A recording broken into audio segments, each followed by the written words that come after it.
Welcome back to the Astro Insights podcast. In episode 5, we examined the life and career of the alchemist and astrologer Elias Ashmole and attempted to separate the man from the myth of the Magus that both he and historians posthumously sought to cultivate around him. This week, we're shifting our attention to Ashmole's close friend and associate, the 17th century astrologer William Lilly. Again, the episodic number symbolism seems appropriate. After all, the number 6 is associated with the planet Venus, and William Lilly was a quadruple Taurus with a natal Sun-Venus conjunction. In Chaldean numerology, 6 is associated with both the Taurian and Libran aspects of Venus, namely money, beauty, and relationships on one hand, and social justice, balance, and harmony on the other. All of which were, to some extent, major themes for Lilly throughout his lifetime, particularly his ability to cultivate fortunate relationships, as well as his desire for right action and social justice. And judging by his writings, Lilly seems to have been aware of the personal significance of the number 6 for him. Not only did he write his memoir in his 66th year, a point he highlights on the very first page of his autobiography, but some of his most famous predictions, including the one concerning the Great Fire of London, which came to pass in the year 1666, helped to cement his reputation as England's prophetical Merlin, but also nearly got him thrown into jail. As we shall see, 17th century England was a glorious but also perilous time to be an astrologer, especially when it came to political prognostication. Although much of Lilly's initial success arose out of the relaxation of censorship laws after the democratization of the printing press that followed the English Civil War, he later began to obscure his forecasts in coded language, a practice that closely aligned with the esoteric traditions that he so assiduously studied and followed. But for now, let's begin at the beginning with Lilly's bio and natal chart.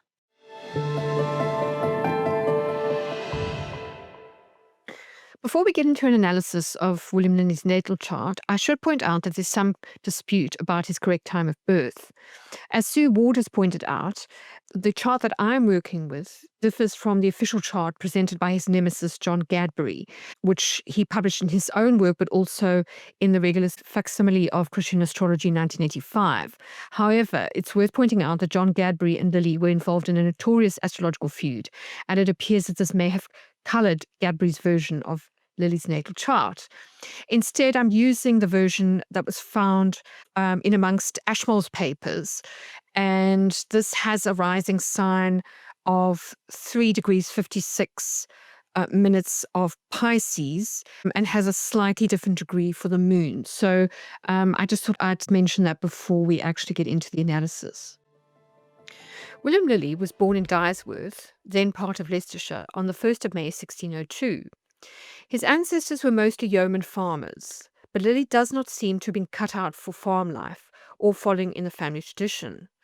By his own admission, he could not work, drive the plough, or endure any country labour, something that might at first seem surprising, given that he has 4 planets in Taurus, a sign strongly associated with farming. Luckily, his mother Alice recognized this, and from an early age nudged him in a more bookish direction, which is perfectly in keeping with his Sagittarius midheaven, a sign closely associated with religion, ethics, and higher education. Lilly said in his memoirs that she intended for him to be a scholar, and so in 1613 he was sent to grammar school in the nearby town of Ashby de la Zouch. Here he was taught by John Brinsley, a Puritan schoolmaster who preferred to use praise and encouragement to motivate his pupils, rather than terrify them with the harsh discipline usually found in 17th century schools. Under Master Brinsley, Lilly gained the language and literary skills, as well as the rudiments of a classic education, including a sound command of Latin and Greek that would enable him to study the great authorities of classical astrology and write his popular astrology almanacs and textbooks. Lilly's ambition, though, had been to go to university and then possibly enter the church, a career path that offered men like himself a way to elevate themselves socially whilst also giving them the scope to pursue a life of study. For the poor but educated, joining the clergy was a way to gain a respectable position in society at that time. The church provided housing, food, and a steady income, which was often more secure than other professions available to the lower classes. Additionally, clergy members were exempt from certain taxes and had access to influential networks. Again, this is all very consistent with the Sagittarian rulership of his ninth and 10th houses of study and career.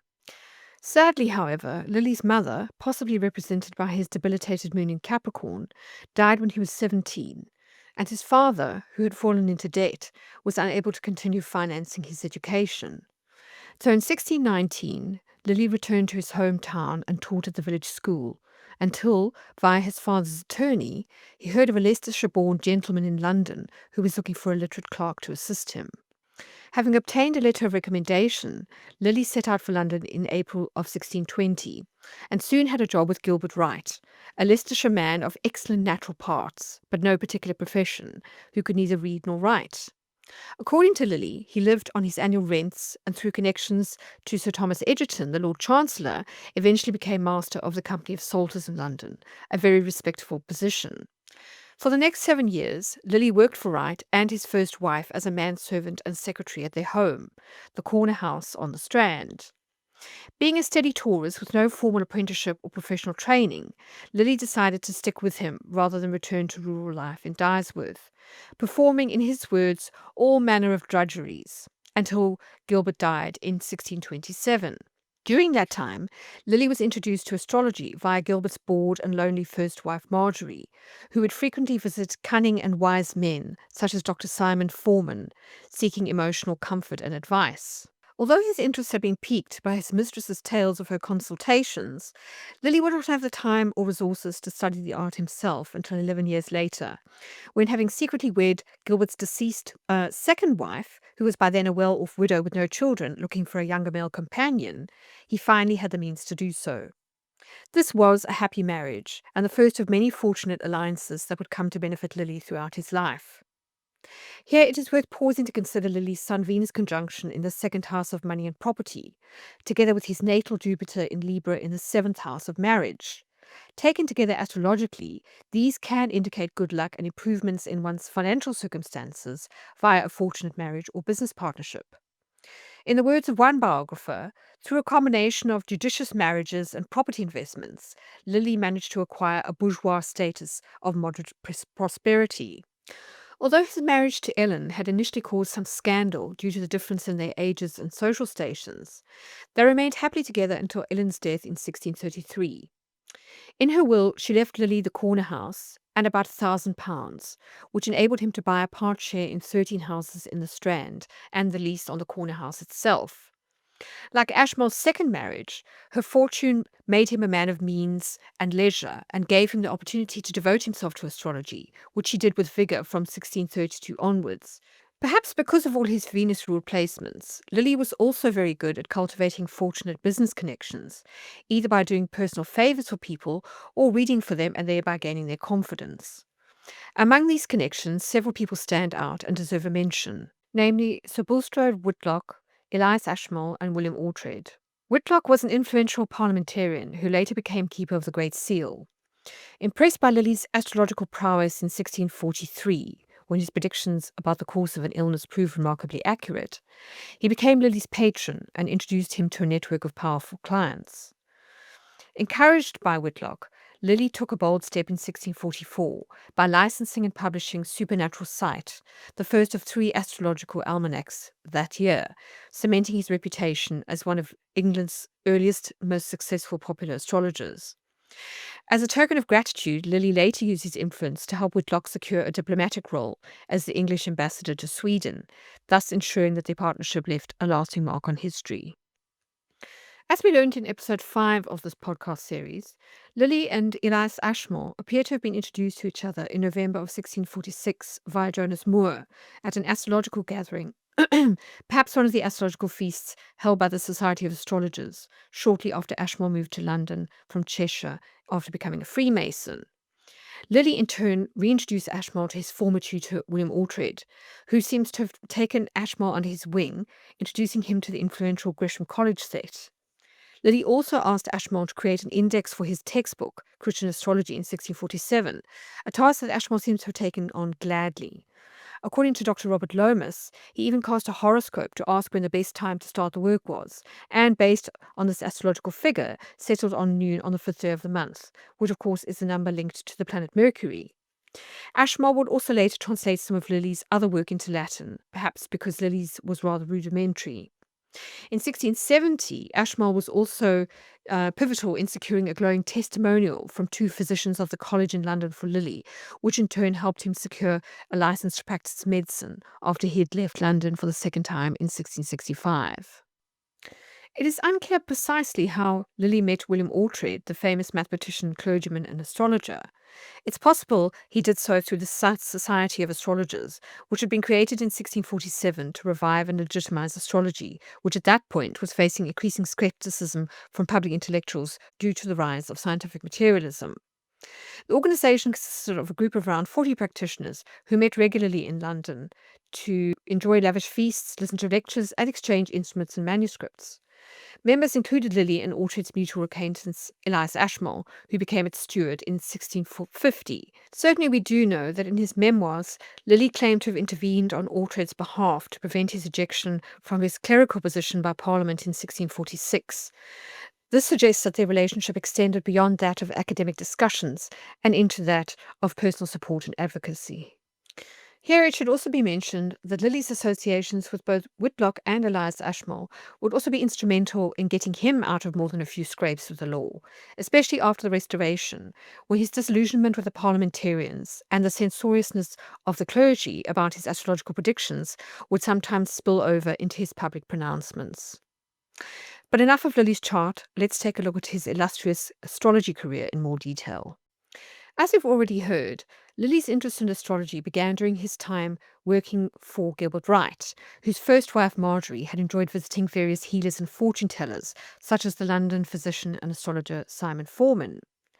Lilly reveals in his memoir that Forman had also made a protective magical talisman for his late wife Ellen's first husband, which he had discovered amongst her possessions after her death. Made of angel gold, an old coin of high gold content, it contained various protective inscriptions and sigils, including the tetragrammaton and the names of several angels. Lilly was intrigued. At that time, the use of magical talismans was not at all uncommon as a way to ward off illness, bad luck, or negative energy, much like people today might use crystals or wear a necklace with sacred inscriptions or holy symbols on it, such as the crucifix. This practice can be traced to the Picatrix, a Persian handbook on practical magic with links to far older works, including the Greek magical papyri, and in turn Babylonian astral magic, that had been reintroduced to Renaissance Europe after being translated from Arabic into Latin, and had become more widely accepted in Western esoteric circles, thanks to scholars like Marsilio Ficino, who popularized the notion of what he called natural magic. And indeed, one of the previous owners of Lilly's copy of the Picatrix, which is now in the British Library, is known to have been Simon Forman, the very same man who constructed Ellen's talisman. Lilly, in turn, would pass it on to his friend Elias Ashmole when he became interested in the subject, and Lilly grew tired of dabbling in what he termed the black arts. Lilly, for his part, went through a phase of experimenting with various esoteric practices and traditions, including the summoning of spirits using invocations, as well as talismanic magic, but would eventually settle on astrology as his main interest, once he had satisfied for himself the question of whether there was any verity in the art or not, and mastered it sufficiently to make sound prognostications of his own. He first began to take a serious interest in astrology in 1632, when he was introduced via a clergyman to John Evans, who was said to be an excellent wise man and studied in the black art. Evans, a Welshman by birth, had formerly been a clergyman in Staffordshire, but had been forced to flee to London when his occult activities attracted the attention of the church authorities. While Evans taught Lilly the rudiments of astrology, Lilly soon developed a low opinion of his tutor. Eventually, they parted company when Evans misrepresented the astrological facts to a client in order to please her. Thereafter, Lilly continued his studies on his own, building up a comprehensive library of classic texts. Having perfected the art through a mixture of self-study and practice, Lilly began to offer private consultations and teach astrology in 1634. At that time, he was also experimenting with various other forms of occultism. His autobiography contains many descriptions of talismanic magic, crystal gazing, the invocation of spirits, and other incredibilia during this period. However, perhaps because by then he had married his second wife, who he later described as being of the nature of Mars, or because of his busy consultation schedule, Lilly's health appeared to decline in around 1635. He wrote in his memoirs that around that time he became very much afflicted with the hypochondriac melancholy, growing lean and spare and every day worse. Suffering from what appears to be burnout, he decided to leave London and rented a house at Hersham near Esher in Surrey in May of 1636, where he lived quietly until his health being restored. Some historians have hinted that this decline in Lilly's health may have had something to do with his magical studies, emphasizing that Lilly reported burning his magical textbooks not long after leaving London. However, depression among serious students was not an altogether unfamiliar phenomenon. Several centuries before, Marsilio Ficino had written about the effects of Saturn on scholars and intellectuals. Before the discovery of Uranus in 1781, Saturn was considered to be the planet situated furthest from the Earth, and therefore the most removed from everyday embodied life. As such, astrologers like Ficino believed that individuals with an excess of Saturn in their charts, or those who chose to lead a life of solitude and serious study, such as a monk, could lead to melancholy, a condition often associated with depression and a sense of isolation. Ficino himself had been born under Saturn's influence and saw this planetary force as both a source of wisdom and a potential burden. In his personal correspondence, he would sometimes lament the fact that his ascendant was Saturn ruled and that Saturn was also rising at the time of his birth, something he saw as both a blessing and a curse. He believed that his own astrological makeup contributed to his introspective nature and scholarly pursuits, but that this heavy planet was also to blame for his melancholic temperament. In his work, Three Books on Life, Ficino explored ways to counteract the negative effects of Saturn, recommending practices associated with the benefics, such as engaging with music, surrounding oneself with beauty, and even specific dietary choices to help offset the potential downsides of living predominantly under the influence of the greater malefic. He viewed melancholy as a double-edged sword. While it could foster profound insight, it also carried the risk of emotional distress. This idea of scholars struggling with melancholy has persisted through the centuries, with many thinkers and artists identifying with Saturn or the melancholic temperament as both a source of creativity and wisdom and a challenge to overcome psychologically. Given Lilly's diligence, it is entirely possible that he had come across Ficino's work, and so for similar reasons had opted to make a personal change in a bid to counteract the negative effects of his natal Saturn in Scorpio. And certainly, if we look at his transits for that year, we see that he was experiencing several difficult transits involving Saturn, including a conjunction of Neptune on his natal Saturn in the eighth house, as well as transiting Saturn, which was making a conjunction to his natal moon in Capricorn, a debilitated position which can, under challenging circumstances, lead to feelings of pessimism and depression, or what Lilly would have called melancholy. Lilly would return to London about 5 years later, where he worked as a professional astrologer. In his words, having now in part recovered my health, being weary of the country, and perceiving there was money to be got in London, and thinking myself to be as sufficiently enabled in astrology as any I could meet with, I made it my business to repair thither, and so in September 1641 I did. During this period, both the great and the lowly of 17th century London flocked to his corner house on the Strand. At the peak of his astrological practice, Lilly is said to have been drawing up at least 2,000 charts per year. With the Civil War underway in 1642, he was also building up his library, mostly Latin works printed in Europe. It was also during this period that he decided to write an astrology textbook in English for punters like himself, who did not have the privilege of a classical education, but were curious enough to learn about the art. In keeping with the spirit of the times, and in a bid to democratize the practice of astrology, Lilly began writing a textbook for newcomers, which he would eventually publish in 1647. The first astrology manual to be published in English and not Latin, it became widely used within various educational institutions as part of their liberal arts program. Lilly's cause was no doubt assisted by his connections with esteemed figures such as William Oughtred, the mathematician and astrologer who had been Ashmole's tutor at Oxford and had strong ties to Gresham College. However, in order to get around allegations of heresy by the church, he, like Marsilio Ficino before him, was careful to frame astrology as an instrument of divine will and not a form of magical witchcraft, which he had sworn off after his melancholic episode in 1636.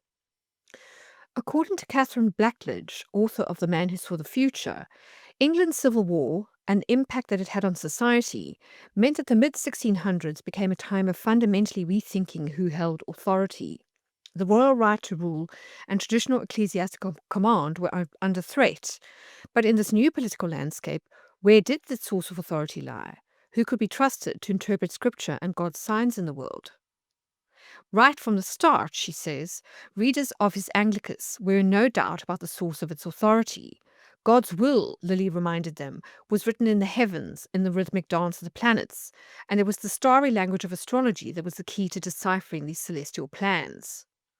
God rules all by divine providence, and the stars, by his permission, are instruments whereby many contingent unknown events may be foreseen, he wrote. The stars, he explained, give some small glimpses of the great affairs God intends upon earth.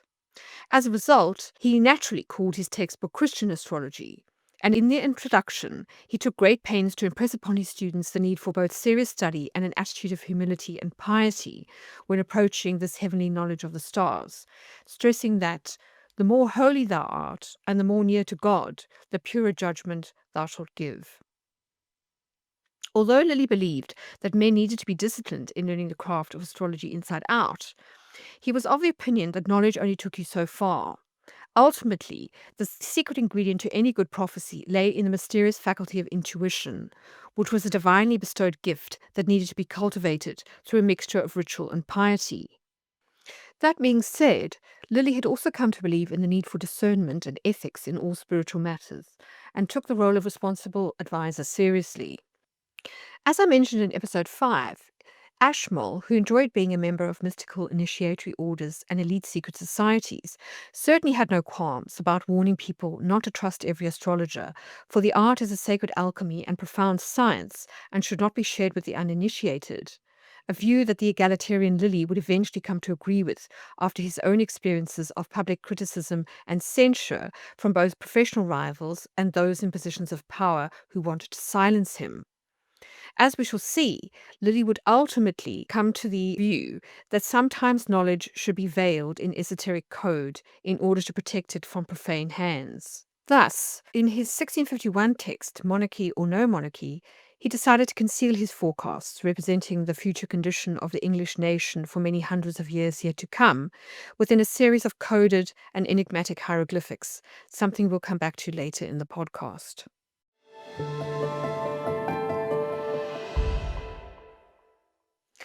In Astrology in the 17th Century Mind, Anne Geneva accuses Lilly of being an artful dodger, claiming if he found astrological tradition wanting, he did not hesitate to develop a new methodology using existing astrological formulations. And indeed, when it came to his techniques of prediction, Lilly believed in mastering the fundamentals, but was also not afraid to experiment with new methods of forecasting. For example, he used the Arabic conjunction theory, first put forward by the Sabian astrologer Abu Mashar, which was focused on the 20-year cycle of Jupiter and Saturn, to derive his own aphorisms and make predictions around the conjunctions of the malefics, Mars and Saturn. We see this innovative technique at work in his 1648 almanac, which contains a prediction based around the conjunction of Saturn and Mars in June 1648, which Lilly linked to the Great Conjunction of 1643 in Pisces. This had disturbed the fire series of the 180-year mutation cycle, which Lilly the symbolist interpreted as an indication of disruption or some kind of affliction for England and the Stuart dynasty. This was certainly unusual and not a well-known or widely accepted technique, but probably one he derived by combining traditional conjunction theory with horary prediction techniques. He even makes special mention of it in his memoirs. In 1648, I published an astrological judgment upon a conjunction of Saturn and Mars, 28 June, in 11 degrees 8 minutes of Gemini. In keeping with the earlier mundane traditions of the Babylonians, Lilly emphasized that when these two malefic planets come together, they could bring disease, violence, and economic distress. His predictions often linked such conjunctions to military conflicts and social unrest, reflecting the turbulent times of the English Civil War and the period of chaos that followed during the interregnum. Later, in his choice aphorisms, which he published in his almanac of 1676, he claimed that the several conjunctions of Saturn and Mars, and Jupiter and Mars, succeeding the last conjunction of the superiors, i.e., Jupiter and Saturn, and either lately preceding or presently succeeding the time of the artist's writing, must be carefully observed in judgments, for the great conjunctions may be compared to a tree, and the lesser conjunctions to the branches. This, in turn, may hint at what Lilly would later refer to in his memoirs as a cabal or secret lodging in astrology, the asterisms and signs and constellations of which give greatest light thereunto. In other words, Lilly saw astrology as a form of divination rather than a science, and as such was more concerned with cultivating the right attitude and mentality so as to be able to read the messages of the heavens rather than predict some fixed fate using machine-like calculations. In his book, The Moment of Astrology, Geoffrey Cornelius critiques the idea that astrology operates under objective natural laws, and instead suggests that its effectiveness comes from symbolic interpretation and a participatory relationship between the astrologers and the cosmos, something we explored in episode 4. Cornelius also acknowledges William Lilly's view of prophetical astrology as a dialogue with the living cosmos and connects his approach to older traditions of divination, arguing that the main body of astrology's practice, and especially in interpretation of horoscopes, is properly to be understood as a form of divination. It is divination, despite all the appearances of objectivity and natural law. So rather than view this as a deviation from the correct technique, then, Geoffrey Cornelius would argue that astrology's success often depends more on the astrologer's engagement with symbols rather than empirical validation. And so ultimately, whatever method works to get us into the correct frame of mind in order to connect with our intuition and with higher levels of cosmic consciousness is fine if it helps us to attain answers to our most pressing questions. And when it came to Lilly's success as an astrologer, we certainly cannot ignore the role that book publishing played in his popularization. Here, lucky timing was certainly a factor. Lilly came to prominence just as censorship laws in England were being relaxed and the printing press as a means of mass communication was taking off. Prior to this, strict censorship and laws against witchcraft and fortune telling, which had been in place in England since 1402, had prevented many astrologers or magicians from making their work or ideas more widely known. In addition to laws banning political predictions, any sort of prognostication concerning the monarch's geniture or demise was also considered an act of treason from the time of Elizabeth I onwards. From 1603, when the Catholic James I became King of England, regulations around the printing and publication of astrological almanacs were also tightened. All publications now had to be registered and vetted by the Company of Stationers, who worked together with the ecclesiastical authorities to ensure that no printers or booksellers published or sold any almanacs or prophecies which shall not first have been seen and revised by the Archbishop, the Bishop, and approved of by their certificates and have permission from us or from our ordinary judges. The resulting censorship of books and printed material proved highly effective. During the 1630s, only one almanac author, John Booker, had the temerity to risk prosecution when he dared to comment on corruption in government and the law in one of his publications, which ultimately resulted in his being imprisoned. However, the tide began to turn in 1641, just as Lilly returned to London. Inspired by the egalitarian and individualistic ideals of the humanist movement, democratic forces within Parliament began to question the divine right of kings and wrest power from the crown. As a result, the censorship system collapsed and print pandemonium broke out. According to the author Catherine Blackledge, as well as increased numbers of almanacs and religious tracts, news pamphlets appeared, as did play pamphlets concerning Politico's sexual satire, and later in the year, the first news book, the forerunner of today's newspaper. London, with its 80% male literacy rate, was now a heady swirl of ink. "Buy a new almanac," chapmen called as they hawked their penny pamphlets. "What news?" was one of the most frequently used greetings, while on the cobblestones outside St. Paul's Cathedral, the public clustered to purchase the latest booklet from the Mercury men and women who plied their trade there. Realizing their folly, Parliament tried to reintroduce a policy of limited press licensing in 1643 in a desperate bid to curb the rapid proliferation of propaganda and inflammatory tracts. but it was a case of too little, too late. Much like social media today, printed material in the mid 1600s had firmly established itself as a regular fixture of popular culture. Perhaps more worryingly for those in traditional positions of authority, the medium of print was increasingly being used as a means of propaganda, a way to mobilize support for alternative political movements and radical religious causes. It was during this chaotic but also opportunity-filled time that William Lilly decided to seize the moment and take the plunge into publishing. Encouraged by his mentor, Sir Bulstrode Whitlock, William Lilly published his first almanac, Merlinus Anglicus Junior, in April 1644, marking the beginning of what would become an annual tradition that would continue until his final departure from London in 1665. From the outset, his pamphlets and almanacs captured widespread interest.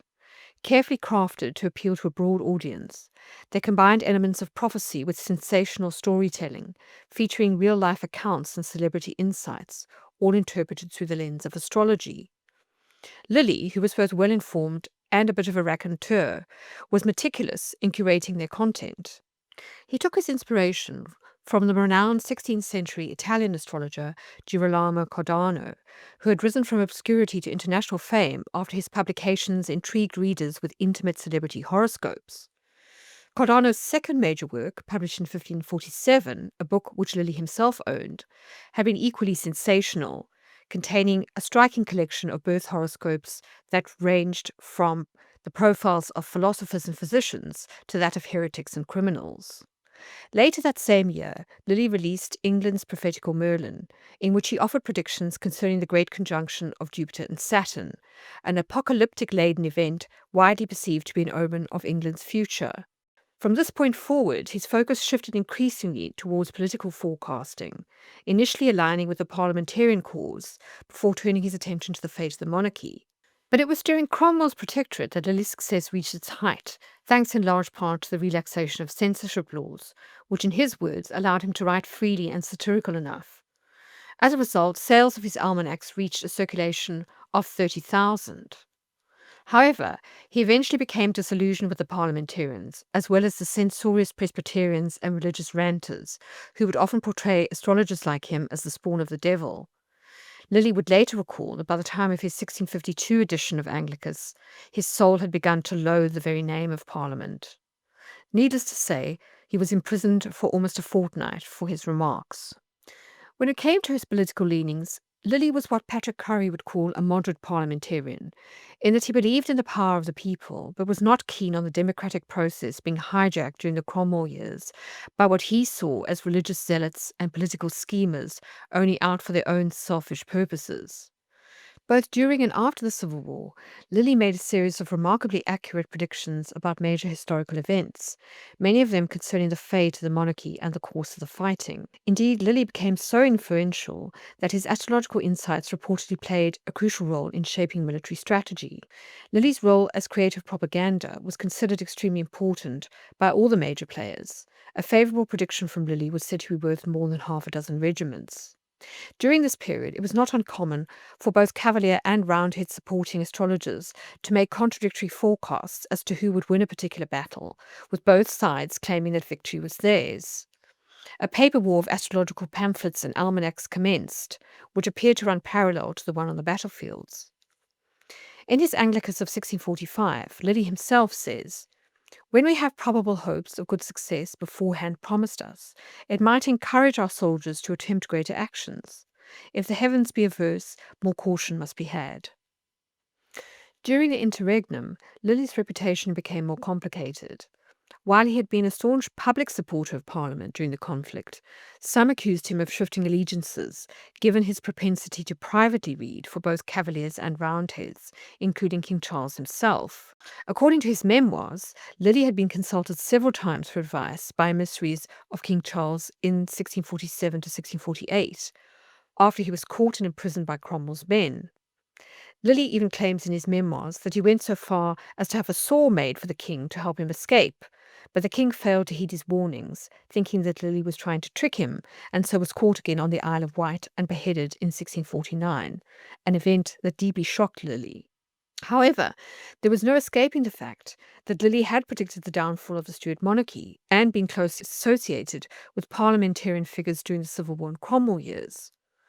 To Lilly, however, it was not a case of political loyalties, but more a case of being true to his art, writing in 1644 that I am resolved to stand close to the rules of art without partiality to king or parliament. I cannot flatter, I will not. To mince my judgment and deliver ambiguous stuff is to lessen the validity of the art. I stand upon the honour of my nation. What is clear is that after the Restoration, Lilly took steps to distance himself from his more radical past. He even sought a pardon from Charles II, emphasizing that his astrological work had been impartial rather than politically motivated. And though he claimed to bear much affection for His Majesty's person, he could not bring himself to lie about what he interpreted to be God's will when it came to the fate of Charles I. But God had ordered all his affairs and counsels to have no success, and Lilly was quite rightly concerned that this meant the royalists might shoot the messenger. His later writings of this period suggest that he was keenly aware of the dangers of being seen as too closely aligned with the losing side, as Ashmole had discovered to his dismay after the Battle of Worcester. Despite all these efforts, and his close friendship with Ashmole, a well-known royalist, many continued to view him with suspicion. In David Plant's view, Lilly's true motives remain hard to fathom. While it is fair to say that he delighted in political intrigue, something we can probably attribute to Pluto in the first house, the question of whether he was a self-seeker with an eye for the main chance, was genuinely neutral in the conflict, or was playing a subtle double game, remains a matter of opinion and conjecture. Ultimately, one could argue that Lilly's approach was one of survival. A practical tourist, he adapted to the changing political landscape while trying to preserve his legacy as England's foremost astrologer. Whatever his motives, one cannot argue with the fact that his astrological foresight was often uncannily accurate. In 1651, he published a set of predictions in the form of coded symbolic images. One of these depicted a large fire, later interpreted as a prediction of the devastating blaze that swept through London in 1666. Lilly also foresaw the deadly outbreak of the Great Plague in London in 1665, choosing to leave in late June of that year in order to escape it, once again settling in Hersham, Surrey, close to his friend Elias Ashmole. In his autobiography, he recalls this time and the predictions he made, writing that in 1666 happened that miraculous conflagration in the city of London, whereby in 4 days the most part thereof was consumed by fire. In my monarchy or no monarchy, the next side after the coffins and pickaxes, there is a representation of a great city, all in flames of fire. While Lilly's predictions were often strikingly accurate, they were also deliberately cryptic, especially towards the end, leaving them open to interpretation. Whether he truly foresaw these events or was simply skilled at reading the political and social climate remains a topic of debate. Whatever the true reason for his final departure from London, it is fair to say that during the 1660s, Lilly's astrological practice was in decline. While he continued to publish his annual almanac, censorship had been reimposed and sales of his pamphlets were falling. In his memoirs, he claims that he was tired of the cut and thrust of the London political scene and wanted a quieter life, so he became a warden at the local parish church in Walton-upon-Thames and began to study medicine. Just as well, for on the 22nd of October the following year, he was summoned, not for the first time, to appear before a parliamentary committee to explain himself with regards to the 1651 predictions he had made in coded form, where they accused him of sedition. Continuing his reminiscence about this period in his memoirs, he recalls the fallout from his coded prediction almost a decade after he had published it, saying that the memorial of the Great Fire had led some in Parliament to send for me before that committee, which then did sit for examination of the causes of the fire, and whether there was no treachery or design in the business, His Majesty being then at war with both the French and the Dutch. Luckily, via the intervention of his well-placed and powerful friends, Lilly once again managed to escape the noose. Of this episode, and many other attempts by both religious and political factions to censure and silence anyone critical of them, he wrote in 1644, "How many things would I more deliver, were not my tongue silenced? They were happy that left their judgment to posterity, and concealed them during their lives. They had by this means liberty to speak whole truths, we but by piecemeal and fragments, and yet in some danger for that. It is my comfort some will find my key, dispersed here and there. Rex is not always king, nor Homo a man. Words have several explications. Let us pray for peace. Another reason for Lilly's decision to switch to veiled and coded predictions and opt for increased secrecy may have to do with the belief by some historians that he got involved in intelligence work for the state. Indeed, some argue that Lilly's role went beyond that of making astrological predictions for politicians, and, like Dee before him, he actively began to provide intelligence to Parliament. His writings and associations indicate that he was deeply embedded in political circles, making it plausible that he acted as an informant. However, whether he was a formal spy remains a matter of debate. Certainly in his memoirs, he mentions receiving £50 from the Council of State in 1648 for very great considerations, by which we may assume he means prognostications. However, he then goes on to mention receiving a state pension of £100 per annum, quite a lot of money back then, for 2 years, after which he mysteriously claims that he deserted that employment. He then follows up the statement with the words, "They could get no intelligence out of France, although they had several agents there for that purpose. I had formerly acquaintance with a secular priest, at this time confessor to one of the secretaries. Unto him I wrote, and by that means had perfect knowledge of the chiefest concernments of France, at which they admired, but I never yet, until this day, revealed the name of the person." It is also worth remembering that he managed to get his patron, Bulstrode Whitlock, appointed as ambassador to Sweden, and was sent a present by the King of Sweden, who also had his almanacs translated into Swedish and German for local distribution. So he clearly had some sway with the powers that be. While we will never know for sure what his precise role was, we know that Lilly was regularly consulted by key figures in the government. Additionally, his connections with influential figures like Elias Ashmole, who we know was consulted for astrological advice by a number of powerful figures, including King Charles II, who in turn apparently sought Lilly's advice on such matters, all suggest he may have had access to privileged information which he may have been able to use as a form of currency in return for favors or money. Certainly, his first house, Pluto, and Saturn in Scorpio in the 8th, would have lent themselves to clandestine work such as this, given their association with secrecy and subterfuge. Taken together, all these tidbits of information may help to explain why some believe he acted as a spy or informant for the British government at some point in his career. Despite the increasing popularity of scientific materialism and the advent of institutions like the Royal Society, which we discussed in episode 5, Lilly remained predominantly devoted to the idea of astrology as divination. However, like Ashmole, who was by now a Fellow of the Royal Society, Lilly had become interested in Rosicrucianism via proponents like Dr. Robert Fludd, which had in turn strong associations with Paracelsian medicine. This may help to explain why, at this point in his life, having retired from the chaos and intrigue of London, Lilly decided to become a physician, obtaining a license to practice from the Archbishop in October of 1670. His application was aided by Ashmole, who pulled some strings to get him supportive testimonials from some of his medical friends in London. Ashmole notes in his memoirs that after Lilly left London for Surrey in 1665, he betook himself to the study of physic, in which, having arrived at a competent degree of knowledge, assisted by diligent observation and practice, he desired to obtain of His Grace Dr. Sheldon, then Lord Archbishop of Canterbury, a license for the practice of physic, which, upon application, he most readily granted. In accordance with his Puritan values and Christian faith, Lilly took his new role to heart, helping to heal the sick and offering his services free of charge to those who could not afford it.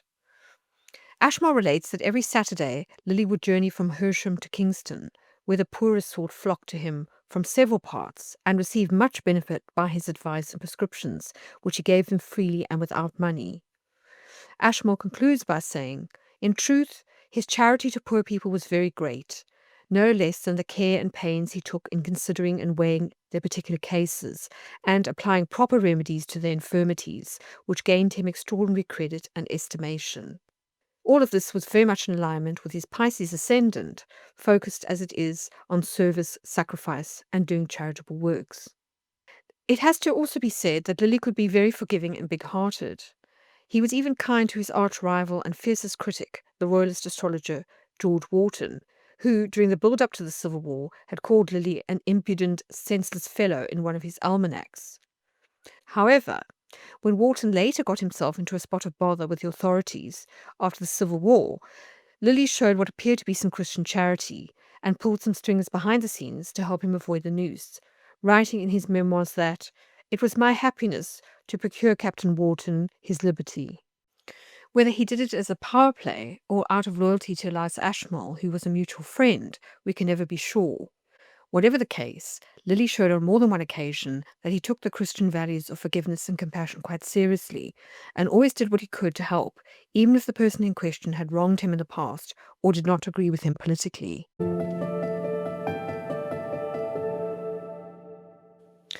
Known as the English Merlin to his friends, and that juggling wizard and impostor to his enemies, William Lilly was one of England's most famous and successful astrologers, who led a colourful life during socially transitional and politically volatile times. The mystic Meg of his day, Lilly's work formed part of a broader trend in which astrology was used to both entertain and influence public opinion, a phenomenon facilitated by the advent of the printing press and the temporary abolition of strict censorship laws, which allowed for more lively public discussion and political debate.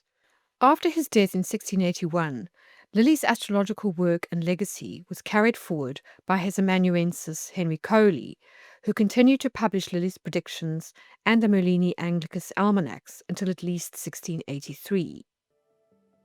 To this day, Lilly remains one of the principal historical authorities on horary or judicial astrology. His astute astrological judgment, colourful storytelling abilities, and unique observations continue to make his work as compelling, relevant, and insightful for modern astrologers as they were to his students and contemporaries during his lifetime.